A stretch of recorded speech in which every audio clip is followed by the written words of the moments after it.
Hallelujah. Yes, Lord. Do you believe that tonight? Yes, yes, yes. Hallelujah. We bless your holy name, Father. We magnify you. We glorify you.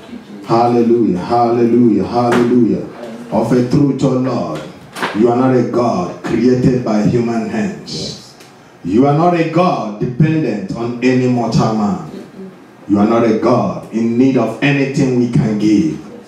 By your plan, that's just the way it is.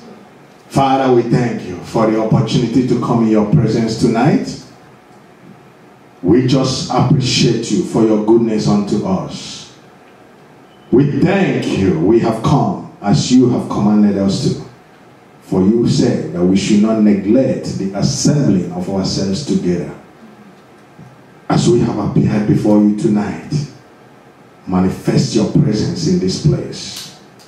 Speak to us, O Lord. Father, no one comes in your presence and leaves the same. For you said they go from strength to strength, everyone that appears before you in Mount Zion. We have appeared as you have commanded us. Touch us, heal us. Father, lift us up. For your plan and purpose is that your will in heaven be in manifestation in our life here on earth. Let that be our portion tonight. If there is any area of our life that is not reflecting the life of heaven, Father, fix it tonight. That by the time we leave here, we will know of a truth that we have been in the presence of the Almighty God. We glorify you. We magnify you. Thank you for everyone that is under the sound of my voice right now. Lord, use me as a microphone to speak to them. Speak through me, Lord, to your people. In Jesus' name. And Satan, I give you one more notice. You have no part in this business. Therefore, I command you to pack your baggage and leave right now. In the name of Jesus, I saturate this environment right now with the blood of Jesus. Thank you, Lord. Blessed be your holy name. In Jesus' name. Amen. Amen. Hallelujah. Hallelujah. You're welcome in Jesus' name. Heaven on earth. Wonders without end. Hallelujah. Hallelujah. You might be one, you that is watching us right now through the media, you might be saying, oh, heaven on earth. Wonders without end. What does that mean? Hallelujah. Yes. That is the counsel of our Heavenly Father for every one of his children. Hallelujah. And as children of God, we have a prophet that we are under. Our prophet, Bishop David Oyedepo, came out and declared to us even this year that that's the counsel of God for all his children. Hallelujah. That God's agenda for us in this season is heaven on earth. Hallelujah. But that has been the counsel of God from the beginning. That has been the counsel of God from the beginning. So that's why we make that proclamation. Heaven on earth. Hallelujah. Saying that the counsel of heaven is what is only allowed to happen in our life from this time and all through the days of our life on this planet. Hallelujah. So I invite you to join because the counsel of heaven for everyone is good and good only. Hallelujah. Hallelujah. Let's go to the book of Matthew chapter 6. Hallelujah. Matthew chapter 6. Last week we started a new series of which I will announce title shortly. Matthew chapter 6.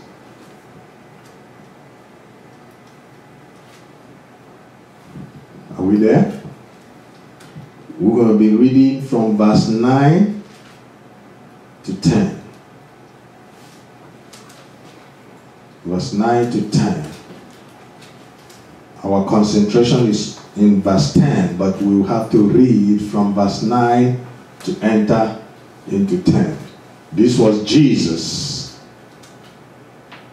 while he was here on planet Earth. He was manifesting the kingdom of God. He came to usher in the kingdom of God, which was the original intent of our Heavenly Father, to extend his heavenly invisible kingdom to a physical realm. And he created that physical realm called earth, and then sent man here to be the agent that he was going to use to fulfill his agenda, to extend his kingdom here. That was the original plan of God. But that plan was delayed by the disobedience of the first man that God sent here, Adam. But God, who is good, who is love, did not allow man to perish forever. He sent another man. Hallelujah. The Bible called that man the last Adam. He was sent in the same way the first Adam was sent. And where the first Adam failed, the last Adam did what? Succeeded and prevailed. Hallelujah. He came and paid the price for the sin of the first Adam and ushered in the kingdom of God. So when he came here, before he died, before he went to the cross to pay the price for sin, he was showing his disciples what the kingdom of God is. He was showing the disciples the power of the kingdom of God. They will watch him, lead them from time to time, and go and spend quiet time with the Lord, with the Father. And then when he comes back, he will start dominating situations. He will start dominating circumstances. He will start healing the sick. And they came to him and said, Lord, teach us how to pray. Teach us how to pray. And in this book of Matthew chapter 6, from verse 9, it says, Jesus now teaching them, showing them how to pray, said, in this manner, therefore, pray. This is how you need to approach prayer. This is how you need to pray. Hallelujah. Hallelujah. Hallelujah. Hallelujah. You see, in this manner, therefore, pray. Our Father in heaven, hallowed be your name. You see, your kingdom come. Your kingdom come. Hallelujah. You say, your will be done on earth as it is in heaven. This was declared 2,000 plus years ago when Jesus walked on this planet earth. He said to his disciples to pray in this manner. Our Father in heaven, hallowed be your name. Then in verse 10 it says, after you have acknowledged him as the Father, he said you should pray, your kingdom come, your will be done on earth as it is in heaven. Hallelujah. Last week I declared that the first part of that prayer has already been fulfilled by Jesus, which is your kingdom come. Hallelujah. Your kingdom come.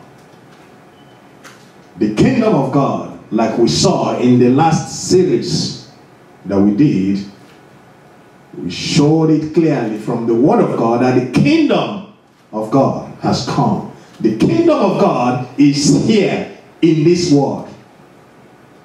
Hallelujah. Hallelujah. The kingdom of God has come. So, if Jesus asked them to pray this way, if he asked them to pray, your kingdom come, your will be done on earth as it is in heaven, it then means that before he asked them to pray this prayer, that means his kingdom was not here. Hallelujah. It means that his will was not being done in this world as it is in heaven. That's why he asked them to pray that way. That's why he asked them to pray that way. Hallelujah. Hallelujah. I don't want us to waste time to cover all the things that we have covered before. You know, if we go to the book of Luke chapter 4 verse 6, we see what the Bible declared there. We see Satan speaking to Jesus, talking about that the kingdom. Let's just go there. Let's go there. The book of Luke chapter 4. Luke chapter 4.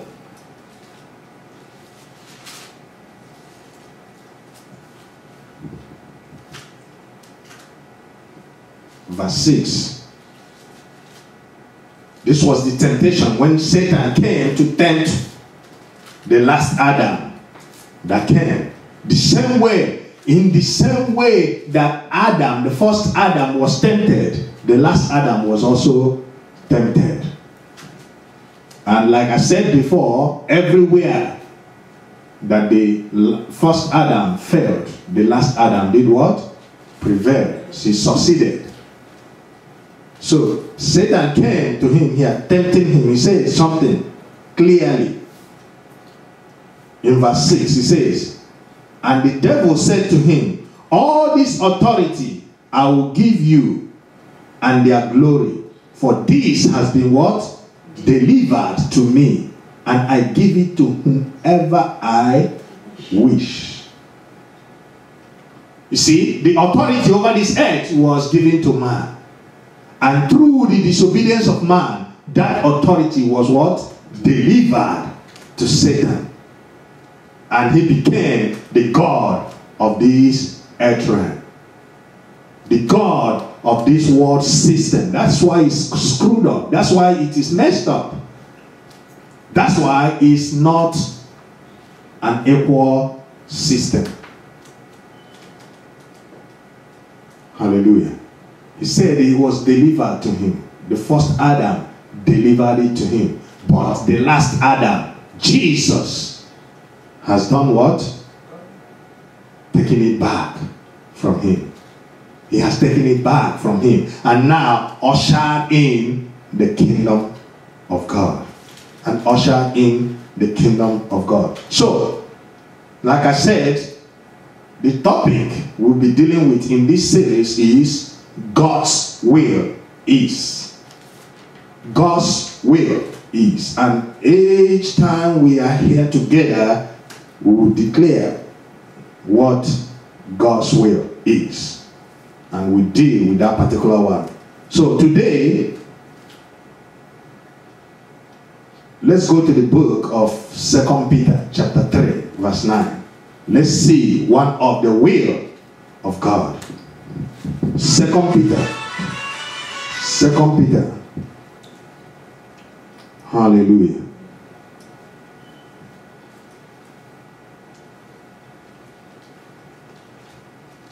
Second Peter chapter 3. Are we there?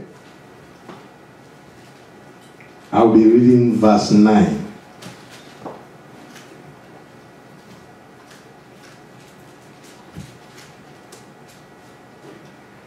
Peter was one of the apostles, one of the servants of our Lord and Savior Jesus Christ. And the Spirit of God, speaking through him here, declared to us one of the counsel of God, one of the will of our Heavenly Father. He says, the Lord is not slack concerning his promises, as some count slackness, but is what? Long-suffering towards us, not willing that any should perish, but that all should come to repentance. Hallelujah. Hallelujah. Hallelujah. So God's will is that all men should come to what? To repentance. That all men in this world should come to repentance. It is not his will from here that we have read right now that any man should what? Perish. It is not his will that any man, that any human being should perish, but that all should come to what? To repentance. That is his will. But God's will does not come to people automatically. Yes, this is his will. We have just read it here. We have seen it here. It is not his will that any man should perish, but that all should come to repentance. That's his will. But because it's his will does not mean that it will automatically happen in your life. Hallelujah. That does not mean that that will automatically happen in your life. Why? Because we are created free moral agents. We have our will. That's how God created us. So we can choose to embrace God's will for our life, or to do what? Say no to it and reject it. That is the power of the human will. That is how God has created us. Hallelujah. Just like it was in the Garden of Eden, just like Adam and Eve had the opportunity to embrace God's will and do what God has asked them to do, you and I and every human being in this world today have the opportunity, the same opportunity, to embrace God's will or to say no to it. We just read it here that God's will is that every man should come to repentance. And that is why he paid an awesome price for it. The Bible, let's see the book of John chapter 3 verse 16. John chapter 3 verse 16. God's will is that all men should come to repentance. It is not his will that any man should perish. Hallelujah. So that means that if any man perish today, God is not to be blamed. You see, I've had people say before, how can a loving God allow people to be sick, allow people to end up in hell? It is not his will. We just seen it here that it is not his will that any man should perish. It is not his will that you suffer in this world, because that's why he sent Jesus to pay the price, to suffer on your behalf, so that you don't have to go through that, so that you can only enjoy what is obtainable in heaven here on earth. That's his intent. That is his will. Hallelujah. John chapter 3 verse 16. He said the same thing in another way. John chapter 3 verse 16. He said, for God so loved the world. He didn't say he hated the world. No. Love. Love. The highest form of love we're talking about here. God's kind of love. The unconditional love. He said, for God so loved the world that he gave his only begotten son. The only one that he had. His only begotten son. He said now that whoever believes in him should not what? Perish, but have what? Everlasting life. Should not perish. We saw the same thing in 2 Peter chapter 3 verse 9. It's not his will that any man should perish. So the purpose, the ultimate purpose why he sent his only begotten son is that no man should perish, but have everlasting life. God's kind of life. Hallelujah. The life that is free from all the powers of darkness. God's kind of life. Everlasting life. The life that can never be destroyed by the forces of darkness. Hallelujah.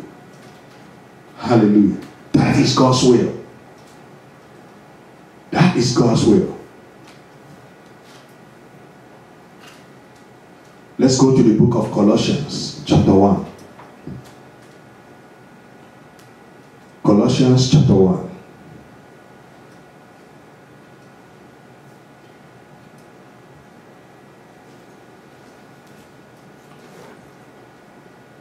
Are we there? Colossians, chapter 1, verse 13.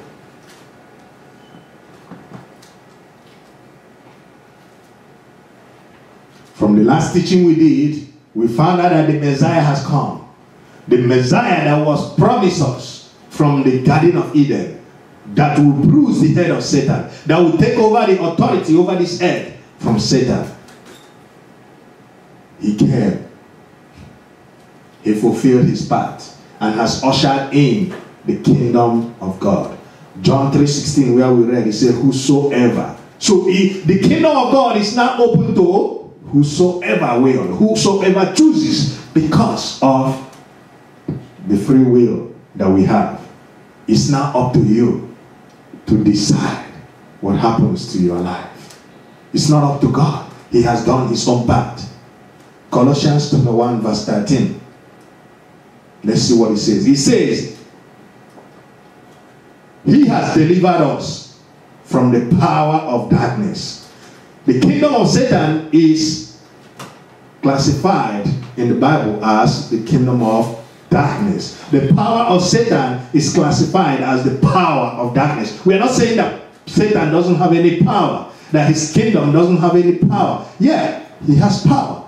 And the kingdom of Satan and the power of Satan is greater than the power of any man that is here on the earth. The only way that you can be able to overcome the power of Satan is to get a higher power. And that power, you receive it when you enter into the kingdom of God. So he says here that what Jesus did is what? He delivered us. He delivered us. When he said us, he's not talking about those that have what? Embraced him, that have accepted Jesus. Hallelujah. He is the king of this kingdom that we're talking about, the kingdom of God. When you accept the king, you accept what? His kingdom. You accept his kingdom. That is the entrance into the kingdom of God. He says, he has delivered us from the power of darkness and has conveyed us into the kingdom of the Son of his love. God has delivered us through Jesus from the kingdom of darkness. Every man born into this world was born into the kingdom of darkness, was born into the kingdom of Satan. We did not have to do anything to be born into the kingdom of Satan. It was because of what our forefather did, Adam and Eve. Because of their disobedience, they ushered in to this world the kingdom of darkness. But Jesus, by his price, by the price that he paid, delivered us from that kingdom. Delivered us from that kingdom. So now we have an alternate kingdom, the kingdom of God. But because that kingdom is here on planet Earth today, does not mean that you are automatically into it. You have to make a conscious effort to receive that kingdom. You have to make a conscious effort to receive that kingdom. Hallelujah. Hallelujah. The book of Romans chapter 4 verse 17. Let's go there and look at what it says briefly. Romans chapter 4 verse 17.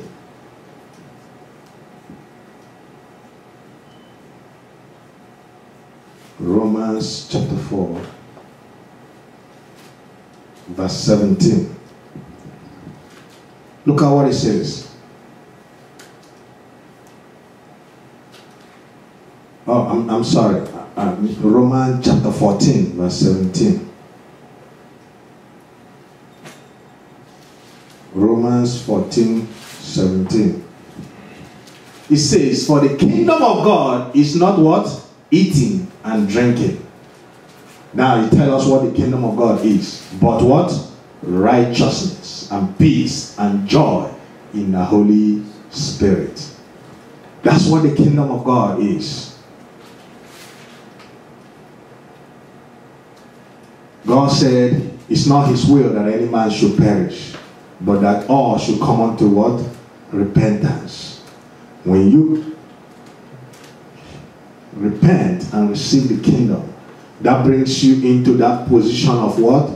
Righteousness. You are now in right standing with God. You are now in right standing with God. And now, you are now in the position to receive everything that the kingdom of God has for you. Hallelujah. Righteousness. Righteousness. That's the kingdom of God. He says the kingdom of God is not eating and drinking, but righteousness. It is peace and it's joy in the Holy Spirit. Hallelujah. Hallelujah. Look at Romans chapter 5 verse 17. Romans 5:17.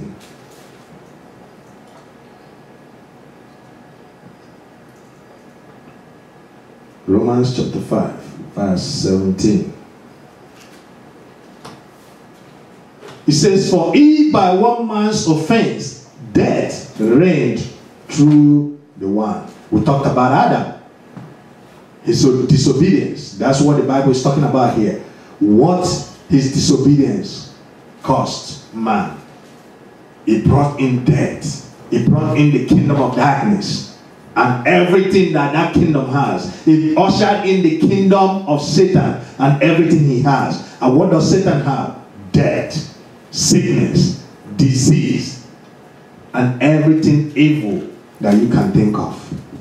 He said, for if by one man's offense, one man's disobedience, death reigns through that one. He said, much more those who receive abundance of grace and of the gift of righteousness. Hallelujah. Of the gift of righteousness will reign in life through the one Jesus Christ. Hallelujah. God wants you to reign in life. He wants you to reign in life. But you have to receive the gift of righteousness which he has already given to you. Look at here. He called it the gift of righteousness. So, righteousness is a gift. It's not, there's nothing you can do to be righteous before God except receive that gift of righteousness, which is Jesus Christ. The gift of righteousness. When you receive Jesus into your life, that puts you into that position of what? Righteousness. And what is righteousness? Right standing with God. God sees you as one that has never sinned. As a new creation. Hallelujah. Hallelujah. The gift of righteousness.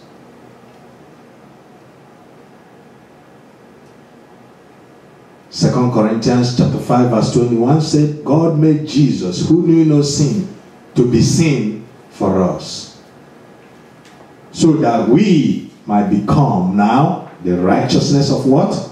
God in him.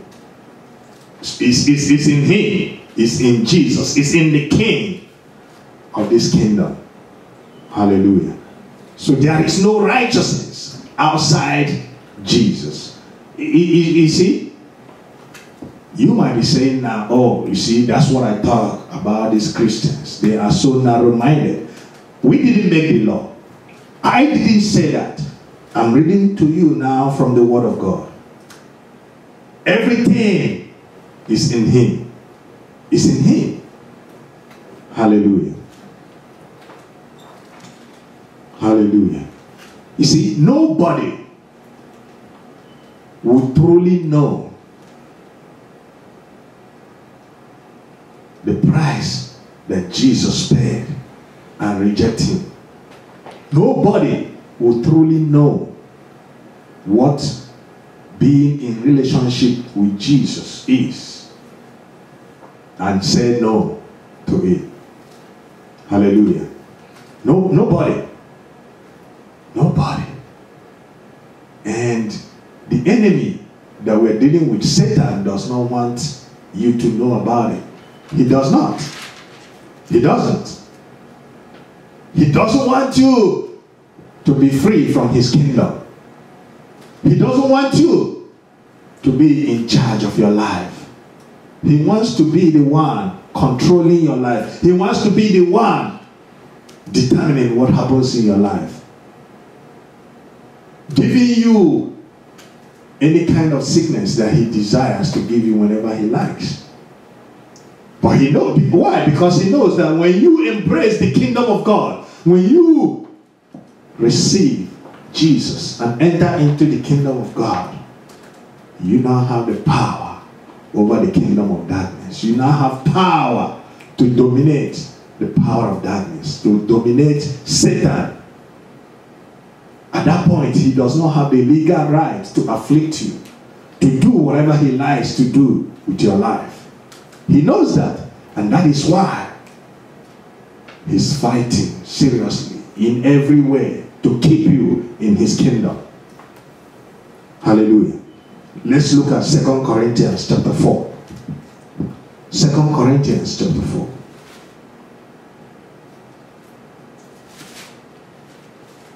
Second Corinthians chapter 4. I'll be reading verse 4.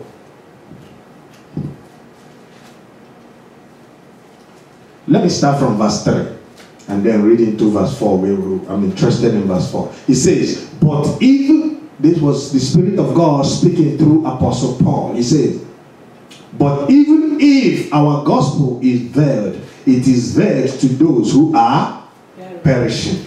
Remember where we started from. It's not the will of God that any man should what? Perish. He's speaking here through the Apostle Paul. He says, if our gospel, if the good news that we are declaring is veiled to those who are perishing, whose mind the God of this age has blinded. You see, that's what I have been saying. Satan does not want you to be free from his kingdom. He says, so what does he do? He blinds what? The mind of people. He says, whose mind the God of this age has blinded, who do not believe. Why does he blind the mind of people? So that they will not believe the word of God, so that they will not believe the gospel, so that they will not believe that Jesus Christ is the answer to man's problem, so that they will not believe that the kingdom of God is here in this world today, so that they will not receive that kingdom, so that they will not step into that kingdom and then begin to dominate him. Whose mind the God of this age has blinded, who do not believe, lest the light of the gospel of the glory of Christ, who is the image of God, should shine on them. Hallelujah. Hallelujah. When you receive the gospel, when you receive Jesus, you receive light. Light. And light is king over darkness. Hallelujah. You step into the kingdom of God, you stepping into light. You stepping into light. Hallelujah. And light is king over darkness at any time. Hallelujah. Hallelujah. So that's what he's doing. He's blinding the mind of people. He's blinding the mind of people. And that is why Jesus set up the church. That is why Jesus brought in his disciples into the kingdom and then gave them the power, gave them the commission to be agents through which he will now be reconciling men, bringing men into the kingdom of God. And that is the ministry of the church today. The primary ministry of the church today is to be agents through which God will be reconciling men back to himself. Hallelujah. Hallelujah. In Luke chapter 19 verse 10, Jesus said that he came to seek and to save that which was lost. He came to seek you and me and bring us back into the kingdom of God. Before Jesus came, every man in this world was lost. So he came to seek us and bring us back into the kingdom of God. That was what he came to do. He ushered in that kingdom and then brought in his disciples into the kingdom and then sent them forth to be agents that he will now use to be bringing men and women unto repentance. To be bringing men and women unto repentance. Hallelujah. Hallelujah. That is our primary assignment.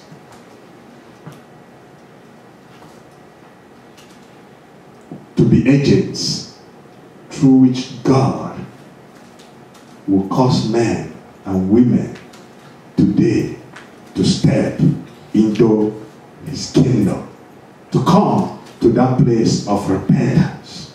Hallelujah. Hallelujah. Hallelujah. And if you listening to me right now, if you have never received Jesus as your Lord and Savior, I'm not trying to offer you religion. No. No. Jesus has nothing to do with religion. He brought into this world the kingdom of God. And he wants to extend that kingdom to you. You don't have to die of that sickness and disease, whatever it is. I don't care what it is. That was from the pit of hell. That was from Satan, who wants to keep you in his kingdom. But God wants to extend his kingdom to you and deliver you from that situation. But like I said, you have the free will to say yes to the kingdom of God or no to the kingdom of God. God has left it up to you. You might not think that is the truth, but that is the truth. That is the truth. That is the truth. So, the kingdom of God is here. The kingdom of God is here. And that is the only way. When you embrace the kingdom of God and walk according to the laws of the kingdom of God, you will live a life that will dominate Satan and his kingdom, which is here in this world today. May we rise upon our feet. Hallelujah. Hallelujah. Hallelujah. Father, we thank you. We just bless your holy name. We just glorify you.